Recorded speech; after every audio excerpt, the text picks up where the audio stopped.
дүниенің ғажабын, өмірдің азабын іздеген Камел Жүністегі 1939 жылы 27 қаңтарда Қарағанды облысы Шет ауданы Ақсу аюлы баурайында дүниеге келген.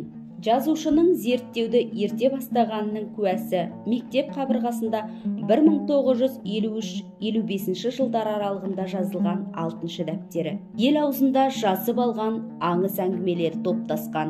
1959 жылы Аудандық комсомол комитетінің бөлім меңгерушісі болып еңбек жолын бастаған. 60 жылдары Қарағанды педагогика институтының тарих факультетіне оқуға түсіп, осы кезде асқа қиял жетегінде жалынды жас Камел елдің тарихын білу мен қоғамдағы сол кездегі саяси әлеуметтік қатынастарға араласу қызықтырған еді. 1962 жылы қазақ жастары арасында құрылған Есеп партиясын ұйымдастырушылардың бірі ретінде саяси айып тағылып Сібірдегі лагерге жазасын өтеген. Жазасын өтеп оралған соң қайтадан институттағы оқуын сырттай жалғастырып, аудан орталығындағы мектепке білім бөлімде қызмет еткен.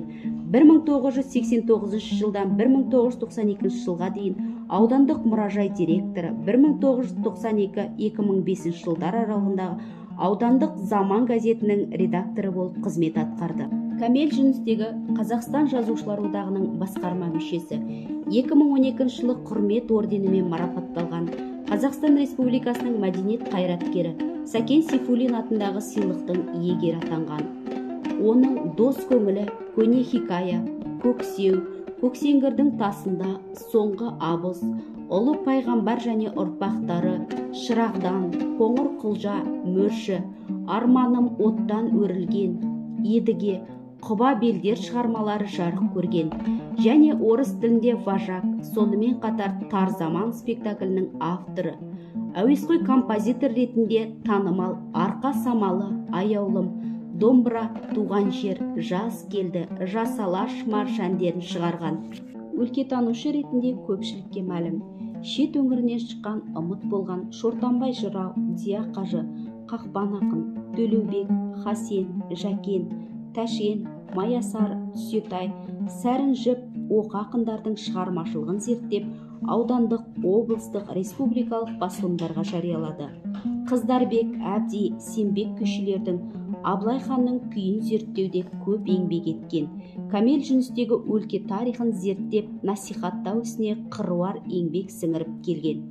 Өз заманынан озық туған Дуалы ауыз, Бәйсейіт би, Жаңғұтты шешен, Дүйсенбай, Қара билердің өмір жолын, ұлағат ісін зерттеп жарыққа шығарды. Елін қорғаған Дулығалы батырлар Жидебай, Сеңкібай, Жарлығап, Ағыбай, Дербсалы, Сазанбай батырлар жайында алғаш қалам тартқан. Шет өңірінде өмір сүріп, заманында елге үлгі бола білген, тарихта ізі қалған әз аналар есімі мен қасиеттерін келешек ұрпаққа жеткізу де осы кісінің талмай ізденісінің нәтижесі. Камел Жүністегінің ұсынысы ынтасы арқылы зұлмат жылдары, Кенесары жұртында, Тасқа тұнған құпия, Дойбы тас, Қыздарбек күйші, Шортанбай жырау, Жәкен ақын бейнетаспалары жазылып, деректі телефильмдер дүниеге келді.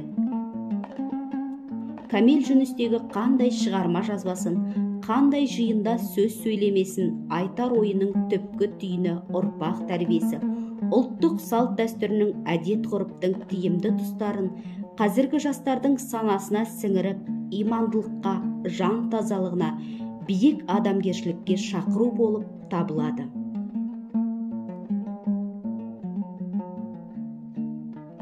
Жазушы Камел Жүністегі көп жылдан бері домбыра жинаумен айналысқан. Қаламгердің қолында арқа домбырасының 6-7 түрі сақталған. Әр домбыраның бірі кітапқа татитын тарихы бар. Камел ағам артында мол дүние қалды. Енді біз қалған шаруа сол рухани дүниені өзімізге сіңіру, кейін ұрпақтың сіңіру, сол маңызды деп ойлаймын. Камел бір ғасыр туатын адам ғой. Мен ол кісі өле қояды деп ойламаймын. Өйткені ол кісіні өлтірмейтін қалың томдар қалды.